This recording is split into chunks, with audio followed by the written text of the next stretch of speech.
Dan kita nak pulang tu. So, kita kena sentiasa get ready. Kita nak kenal wali tu senang. Ya, kita tengok akhlak orang tu. Orang tu buat dia macam mana pun dia tu tak buat baik. Wali dia tak balas. Kalau wali ni tak balas. Tapi dia sentiasa kena gain. Itu aku panggil budak luar bondo. Kefahaman aku luar bondo macam tu. Jadi sentiasalah berkawan dengan orang luar bondo. Lepas tu kalau kau nak jumpa akhlak wali tu macam ni, kau dah tak jumpa akhlak, mungkin setiap zaman kau tu kau tak jumpa akhlak wali. Kau pergi tengok anak OKU yang tak boleh uruskan diri, yang kita uruskan dia. Budak tu bersih. Budak tu dia bersih. Dia duduk dengan dunia dia. Dunia apa dia berilusi.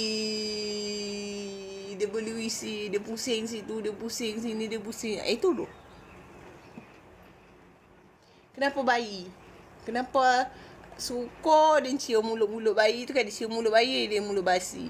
Kadang-kadang tu kan, dia jumpa anak OKU yang tak boleh lurus macam posu bersirah punya anak tu kan. Kau pegang kan dia. Bau dia punya mulut Elio basi. Dia rasa seronok. Bau wangi sebab itu bau wali. Macam orang bulan puasa. Kau puasa tapi kau mengumpat orang. Sebenarnya bulan puasa tu bukan dalam bulan puasa saja.